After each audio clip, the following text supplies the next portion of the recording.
안녕하세요. 명상하는 작가 명작입니다. 오늘은 가스라이팅에 대처하는 방법에 대해서 알아보도록 하겠습니다. 먼저 가스라이팅에 대처하는 방법을 크게 두 가지로 나누어 볼 수 있는데요. 첫 번째는 빨리 대처할 수 있는 방법이 있고, 두 번째는 어쩐지 본인의 인생을 되돌아봤을 때 가스라이팅의 굴레에 이제 빠져 있는 경우가 많았다 하는 경우에는 가스라이팅에 빠지는 자신의 패턴을 분석해서 근본적인 변화를 깨할 수 있습니다. 먼저 빠르게 대처할 수 있는 방법으로는 두 번째 화살을 쏘지 마라. 가스라이팅을 당했을 때 본인이 대받아칠 수 있다. 본인을 지키기 위한 적당한 공격력을 가지고 있고 그것을 제대로 표출할 수 있다라고 하면 그런 분들은 그렇게 하시면 됩니다. 그런데 문제는 공격력이 제로인 사람들입니다. 보통 가스라이팅 때문에 힘들어하시는 분들은 엠파스나 에코이스트처럼 공격력이 제로이고 공감력이 굉장히 뛰어나서 본인이 남에게 상처를 주면 본인이 더 힘든 그런 사람들이 주로 가스라이팅 때문에 힘들어하는 경우가 많습니다. 뭐 어떤 공격을 당하든 수동 공격을 하든 뭐 직접적으로 하든 뭐 이렇게 할 수 있으면 그런 사람들은 가스라이팅이 걱정될 리도 없죠. 근데 누가 자기를 공격하면 나한테 뭐 문제가 있나? 내지는 그 사람의 뭐 어떤 너무 적개심이라든지 뭐 어떤 분노나 이런 게 너무 훅 들어와. 자기가 그런 거를 느낄 수가 있어. 심지어. 그런 분들은 힘들죠. 삶을 살기가 힘듭니다. 왜냐하면은 대받아치지를 못하는 거예요. 근데 사실은 그런 분들이 대받아칠 줄 몰라서 웃으면서 돌려가는 거를 안 하는 게 아니에요. 얼마든지 웃으면서 돌려갈 수 있습니다. 그분들도. 근데 그렇게 안 합니다. 왜? 그렇게 했을 때 집에 돌아가면 마음이 아파요. 그 상대방이 죽일 이라 해도 집에 가면 마음이 아픈 겁니다. 그렇게까지 말하지 말걸 하면서 이렇게 하는 거예요. 뭐 착한 척 하는 게 아니라 그런 분들이 있습니다. 예. 그렇기 때문에 그런 분들은 아예 상대와의 갈등을 피하는 경우가 많아요. 누군가를 미워하면 본인이 더 아프기 때문에 남한테 아픈 말을 안 하는 겁니다. 어쨌든 이분들도 세상을 살아가는데 적당한 공격력이 필요합니다. 근데 단시간에 공격력이 좋아지지 않아요. 그래서 마음으로 아프다고 해도 또 사람들 만나면은 또 상처받고 앉아있고 막 그런 경우가 많아요. 그러고 나서 집에 와서 굉장히 자괴감에 빠지고 그런 겁니다. 그리고 정신적 과잉활동인의 특성을 가진 사람들이 보통은 생각이 많아요. 생각이 많아서 스스로 2차 가해를 합니다. 집에 가서 아씨 왜 그랬지? 하면 내가 뭘 잘못한 거 아닐까? 막 처음에 화가 나서 막 그 사람에 대한 분노를 막 느끼다가 결국에는 그 상대를 욕한 나를 뭐라 자책하게 되고 또 죄의식에 빠지게 되고 이렇게 하면서 그 굴레에 빠지게 되는 겁니다. 그래서 두 번째 화살을 쏘지 말라는 건 뭐냐면 그 상대방이 얘기하는 거를 굉장히 액면 그대로 받아들일 필요가 있습니다. 상대방이 어떤 비난을 했거나 아니면 수동 공격을 했다. 그러면 굉장히 내가 청순하게 받아들이는 겁니다. 그런 사람이 있구나. 그래? 하고 분노가 치밀면 차라리 욕을 해요. 욕을 한번 하고 내 생각에 꼬리에 꼬리를 문다. 그러면 재빨리 알아차려야 합니다. 내가 나에게 두 번째 화살을 쏘고 있다. 이거는 학대다. 빨리 알아차려야 되는 겁니다. 알아차리고, 그만해야 돼요. 그래서 스스로 2차 가해를 하는 일이 없도록 해야 합니다. 가스라이팅이 정말 아픈 이유는 내가 상대방의 말에 어느 정도 수긍하기 때문이에요. 가만히 생각해보면 그 말이 좀 맞는 말인 것 같다는 겁니다. 결국에 자기에 대한 이제 비난으로 이어지죠. 근데 그렇게 하지 않고 무슨 말을 하건 무슨 비난을 하건 앞으로 대놓고 할 수 있으면 좋겠지만 그런 말을 못 하겠다. 그러면은 속으로 이야기하면 됩니다. 속으로 그건 네 생각이고 그러면서 속으로 욕도 좀 합니다. 하네.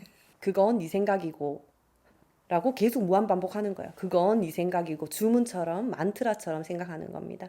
뭐 비난을 하든 뭐 어쨌든 뭐 수동공격하고 그건 네 생각이고 속으로 그건 네 생각이야.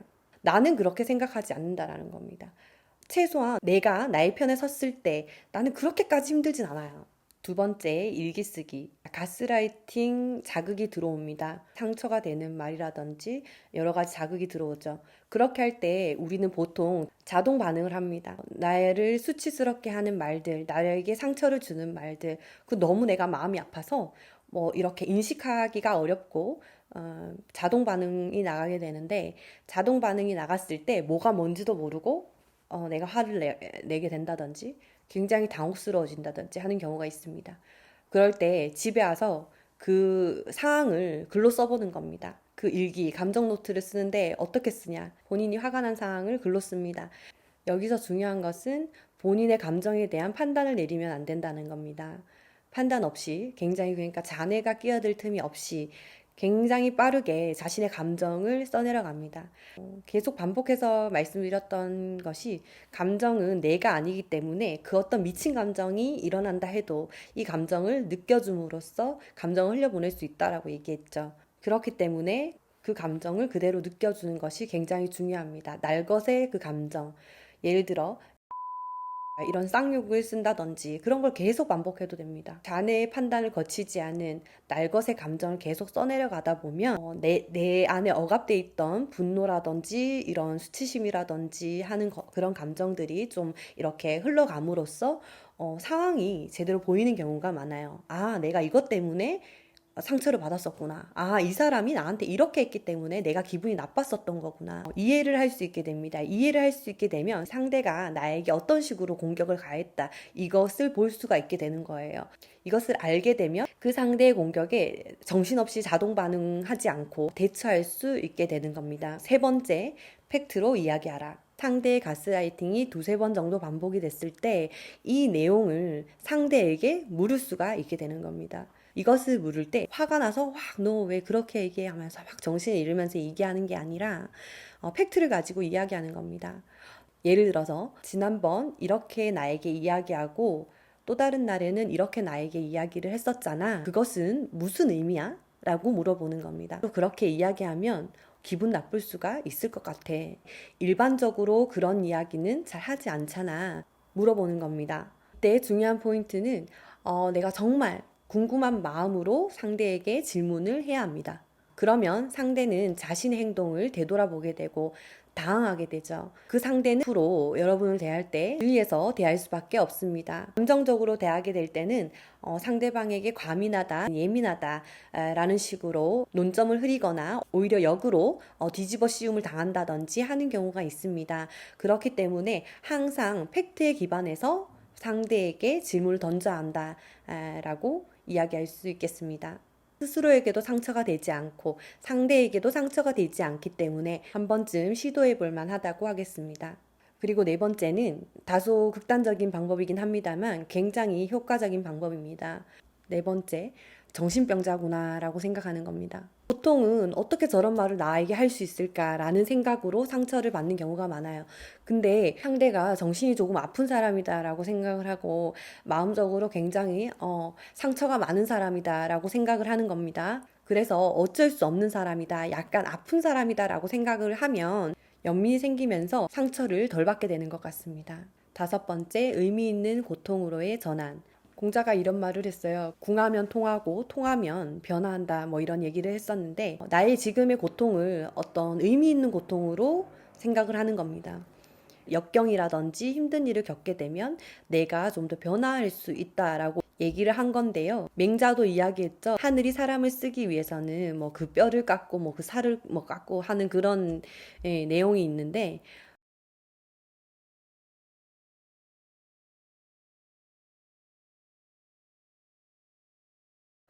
그렇게 생각을 하는 겁니다. 그렇게 생각을 하면 너무 분하지는 않게 되는 것 같아요. 그리고 자신의 근본을 변화시키는 방법에 대해서 이야기해 보겠습니다. 첫 번째는 깊은 이해입니다. 이 방법은 상대가 피할 수 없는 사람일 때, 즉 가족이라든지 헤어지지 못하는 연인이라든지 하는 경우에 유용합니다. 착해서 상대방을 이해하는 게 아니에요. 다시 한번 말하지만 본인이 상대를 떠날 수 있고 상대에게 적당하게 대받아칠 수 있다면 그렇게 하면 됩니다.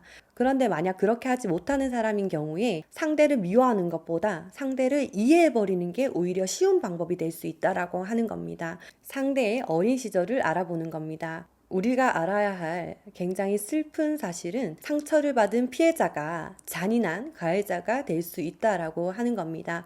물론 모두가 그런 것은 아니지만 학대를 받은 사람이 학대를 하는 경우가 많더라는 겁니다. 폭력을 가하는 부모를 보고 나는 절대 저러지 말아야지 생각을 했지만 크고 나서 본인도 폭력을 휘두르게 된다든지 나는 저렇게 상처 주지 말아야지 라고 생각했지만 화가 나거나 했을 때 자기가 상처받은 방식 그대로 상대를 상처 주는 경우가 많더라는 건데요. 그렇기 때문에 보통 나에게 가해를 하는 사람은 굉장히 아픈 과거를 가지고 있을 확률이 높습니다. 내가 그 상대를 피할 수 없는 경우 그 상대방의 과거를 살펴보고 그 아픔을 내가 이해했을 때 그 상대에게 분노가 덜 치밀게 돼요. 분노가 덜 치밀고 연민이 생기게 되는데 연민이 생기게 되면 희한하게 그 상대를 대하기가 조금 쉬워집니다. 상대방이 너무 싫고 적대감이 생길 때 우리는 굉장히 감정적으로 불안해집니다. 그렇기 때문에 오히려 상대에게 응대를 잘 못하는 경우가 많아요. 그런데 공포스럽게 느껴지던 상대가 사실은 굉장히 아픈 과거가 있었고 굉장히 슬픈 과거가 있었다라는 것을 알게 되면 상대에게 연민이 일어나면서 굉장히 취약한 모습을 알아차릴 수 있게 되는데 그렇게 했을 때 그 상대방이 나에게 하는 비난이라든지 이런 것이 조금 더 덜 아프게 느껴지는 겁니다. 예전 같았으면 그 사람이 나에게 욕을 했을 때 저 사람은 왜 나한테 저런 욕을 하지? 내가 뭐 진짜 문제가 있나? 이렇게 생각할 거를 상대의 상처를 알게 되면 저 사람은 저런 상처가 있어서 저렇게 얘기하는 거야. 자동으로 그렇게 생각이 된다는 거예요. 그렇기 때문에 우린 착해서가 아니라 그게 우리에게 맞는 방식이기 때문에 상대의 과거, 아픔을 깊이 이해하는 것이 우리에게 도움이 될 수 있다. 그리고 두 번째는 우리 모두 각자의 삶을 살고 있다입니다. 법륜 스님의 강의에서 이런 내용을 들은 적이 있습니다. 사연자분이 가족 내에서도 굉장히 상처를 많이 받았었고 대인관계에서도 상처를 굉장히 많이 받았다 뭐 이런 얘기를 했었어요. 그러니까 법륜 스님이 그 얘기를 한참 듣더니 이렇게 이야기하셨어요. 당신은 피해받은 게 없다. 뭐라고 했더라? 다 자기 살려고 다 지 살려고 그렇게 한 거다 이렇게 이야기를 했어요. 자, 생각해 볼게요. 어떤 사람이 나에게 굉장한 비난을 합니다. 그렇게 했을 때 내가 생각하기를 저 사람 나한테 상처 주려고 일부러 저렇게 이야기하는 거야 라고 생각을 하면 어떨까요? 굉장히 화가 납니다. 엄청난 분노가 치밀어요. 근데 똑같은 상황에서 상대가 당황해서 굉장히 취약해진 상황에서 그런 말을 우발적으로 뱉었다고 생각하면 훨씬 우리가 상대를 이해하기가 쉽습니다. 화도 좀 덜 나요. 그리고 법륜 스님이 이런 얘기를 했어요. 어떤 사연자분이 자신의 아버지가 이른이 넘으시고 굉장히 연세가 많으신데 아직도 바람을 피신다는 겁니다. 젊은 시절에 어머님을 굉장히 상처를 많이 주셨던 모양입니다. 근데 70살이 넘으셨는데 아직까지도 다른 할머니를 만나면서 자기 엄마를 상처 준다는 겁니다. 그러면서 엄마가 딸들에게 전화를 해서 아빠 욕을 하기 때문에 딸들이 도저히 나는 살 수가 없다. 이걸 어떻게 해야 하냐 하면서 법륜 스님한테 이제 고민 상담한 것이었는데요. 저는 그 사연을 들으면서 굉장히 그 사연자분의 동요가 됐었어요. 진짜 70이 넘어서 이제까지 바람을 피는 경우는 잘 없잖아요. 그래서 굉장히 그 아버지를 어떻게 해야 하나 이런 문제에 제가 빠져 있었어요. 그런데 법륜 스님이 하는 말이 굉장히 놀라서 충격적이었습니다. 아버지 입장에서는 배신한 게 아니야 라고 말씀하셨어요.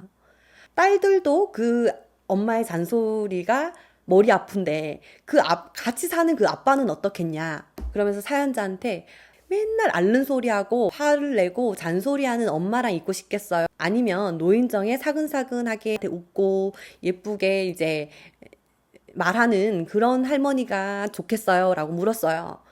근데 이제 그 따님이 근데 따님이 가만히 생각해 보니까 그러니까 모든 뭐 엄마 이런 걸 떠나서 한 인간으로서 그 상황을 생각해 보니까 정말로 본인이 아빠여도 그 예쁘게 말하는 할머니한테 정이 마음이 가겠다. 그 예쁘게 말하는 할머니랑 시간을 보내고 싶을 것 같다라는 생각이 든 거죠. 그래서 사연자분이 그 엄마랑 있고 싶지 않을 것 같다고 이렇게 얘기를 한 거예요. 그러니까 법륜 스님이 이야기를 하기를 그렇다. 너희 아버지 입장에서는 그게 그냥 자연스러운 거다 하면서 그래서 어떠냐. 그 너희 아버지를 보면은 잘못한 줄도 스스로 모를 것이다 라고 이야기를 했어요. 그러면서 아버지가 바람을 피는 게 사회적으로는 용인받지 못하는 행동이긴 하지만 한 인간으로 보았을 때 그 상대방을 통제할 순 없다. 그리고 사실은 따지고 보면 잘못된 거 아니다 라고 얘기했어요. 근데 우리 굉장히 화가 나자.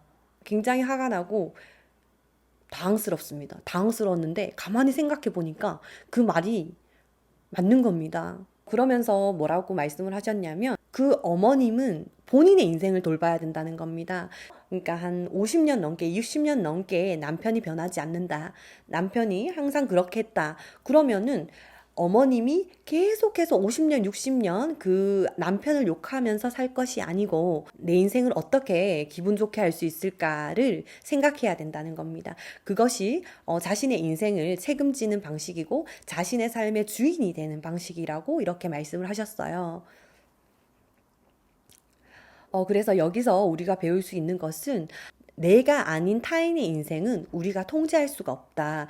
그래서 가장 좋은 건 상대와 내가 마음이 맞으면 제일 좋겠지만 그것을 내가 통제할 수는 없다. 그때 우리가 할 수 있는 것은 타인을 탓하지 않고 우리 스스로 나의 인생을 책임지는 것인데 그것이야말로 내가 내 삶의 주인이 되는 방법이다 라고 하는 것입니다. 따라서 누군가 나에게 가스라이팅을 한다. 그러면 그 가스라이팅을 하는 사람을 굉장히 욕하면서 시간을 보내는 것도 당연하고 중요하겠지만 그러한 분노의 배출이라든지 원망이 어느 정도 끝났을 때는 상대가 나에게 가스라이팅 하지 않기를 바라는 것이 아니라 가스라이팅 하는 상대를 내버려 두고도 내가 어떻게 하면 그에 대한 영향을 받지 않고 살아갈 수 있을 것인지 그 방법을 모색해 봐야 하겠습니다. 세 번째는 명상하기입니다. 보통 우리는 가스라이팅을 누군가 하게 되면 자동적으로 반응이 나갑니다. 근데 이제 명상을 하게 되면 자극이 들어오고 반응을 하기 전에 뭔가 틈이 생겨요.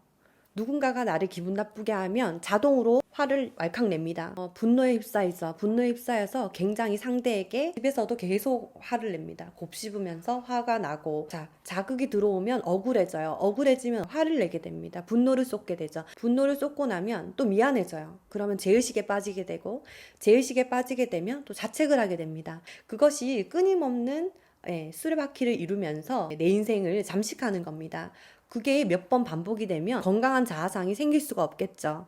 굉장히 나를 비난하게 되고 상대의 공격에 예민해지게 되면서 굉장히 아픈 방식의 삶을 살아갈 수밖에 없습니다. 아무리 다음에는 화내지 말아야지라든지 내가 제대로 대처를 해야 생각하지만 그렇게 되지가 않아요. 자동으로 반응이 나가기 때문입니다. 그런데 명상을 하게 되면 자극과 반응 사이에 텀이 생긴다는 겁니다. 텀이 생기면 어떻게 될까요? 어떤 부분 때문에 내가 기분이 나쁜지 내 감정을 볼 수 있게 되는 겁니다. 그리고 또 무조건적인 자기 비난에 빠지지 않아요. 저절로 이런 생각이 듭니다. 그래, 내가 화를 낼 만했어. 마음의 근육이 생기게 됩니다. 그리고 네 번째는 그림자 작업입니다. 자신의 상처, 스키마가 건드릴 때 굉장히 아픕니다. 자신의 상처가 어떤 부분이 있는지 스키마 작업을 할 수가 있는데 이것은 인지치료의 창시자인 제프리 영이 쓴 새로운 나를 여는 열쇠라는 책에 굉장히 자세하게 나와 있습니다. 여기에서는 굉장히 크게 우리가 가지고 있는 상처를 11개로 이야기하고 있는데요. 거기에는 버림받음의 덫이라든지 불신과 학대의 덫, 정서적 박탈감의 덫, 사회적 소외에 대한 덫, 그리고 의존의 덫 등 보통 사람들이 많이 가지고 있는 덫을 11가지로 나누어 놓은 것인데요. 예를 들어 정서적 박탈감이 있다고 이야기하면 나는 결코 사랑받을 수 없을 거야 라는 신념 체계가 내 안에 있다라는 겁니다. 그래서 보통 내가 그 덫을 가지고 있을 때 어떻게 행동을 하는지 하는 패턴이 있다라고 하는 겁니다. 보통 정서적 박탈감을 가진 사람들의 과거, 어린 시절이라든지 즉 그 상처의 기원을 살펴보고 그 다음에 그 상처를 어떻게 하면 벗어날 수 있는지에 대해서 이야기하고 있습니다.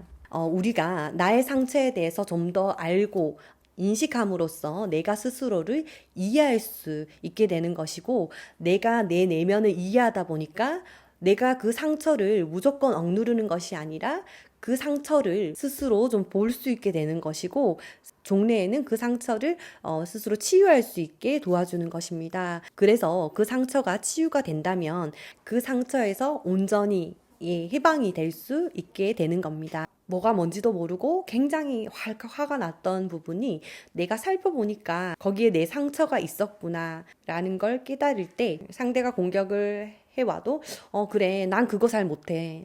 사실은 난 사랑을 좀 받고 싶어. 내지는 그래, 나는 그런 취약점이 있어. 나는 질투해. 사실은 나 그런 열등감이 있어. 스스로 긍정할 수 있게 되고, 상대의 공격이 더 이상 너무 아프지만은 않게 되는 것입니다. 오늘은 가스라이팅에 대처하는 방법에 대해서 알아보았는데요. 즐거우셨다면 구독과 좋아요 눌러주세요.